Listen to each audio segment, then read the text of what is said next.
To reward a highly competent assistant for leading a major account, a boss arranges a lunch meeting with a high-stakes client. The client and the boss keep things simple. They both order burgers and fries, and they finish eating at the same time. The assistant, however, orders a well-done steak, mashed potatoes, steamed vegetables, and a side of soup. She takes an extra 15 minutes to finish her meal. The server asks about dessert. The client and boss decline. The assistant orders cheesecake and coffee. Back at the office, the boss pulls the assistant aside for a debrief. The feedback is specific. At a business lunch, the guest sets the pace. If the client orders simple food, the team follows suit. If they skip dessert, you skipped it too. The assistant immediately breaks down in tears. She accuses the boss of policing her food choices, stating that the critique only happened because she is overweight.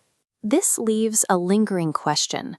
Was this an act of personal shaming or a failure to navigate a professional code that usually goes unspoken? When this scenario was shared online, thousands of professionals weighed in. The consensus heavily favored the boss, but the reasoning had little to do with the actual menu. Commenters focused instead on the mechanics of the meeting. A business lunch is an extension of the meeting, not a break from it. Because it occurs in the middle of a workday, every minute is accounted for on the client's calendar. Ordering a well-done steak and a solo dessert creates a logistical bottleneck. It forces a client, who likely has other appointments to attend, to sit and wait while a subordinate finishes a meal. The friction came from the 15 minutes taken from the client's afternoon, not the choice of food itself. This chart compares their eating paces. The synchronized timeline of the boss and client illustrates mirroring, matching the behavior of others to establish rapport. The boss's advice aimed to maintain this balance. Matching the client's order ensures everyone finishes together, preventing the conversation from stalling. In this context, the food serves as a professional prop. Its function as a social tool is more important than the meal itself. To explain this, the boss shared their own early mistakes.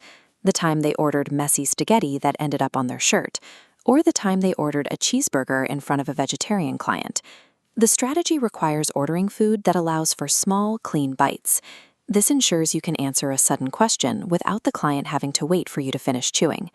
Mastering mirroring turns a social setting into a controlled environment.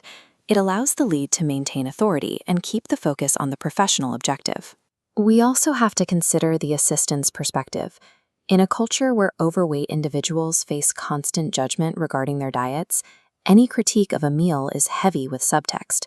When an authority figure critiques what an employee ate and how long it took, it often triggers deep-seated insecurities, regardless of the manager's intent. Her reaction, while understandable on a human level, shifted the focus away from the tactical lesson the boss was trying to provide. A business meal is a strategic performance. Success requires constant awareness of how your actions impact the flow of the meeting. These unwritten rules are invisible obstacles, difficult for professionals not shown where traps are laid. The error was assuming the path was common sense. The boss saw the layout clearly, but the assistant was seeing it for the first time. For managers, the takeaway is clear. Expectations for a client lunch must be communicated as a set of instructions before anyone enters the restaurant. Making these implicit rules explicit is the only way to protect an employee's dignity while ensuring they have the tools to succeed.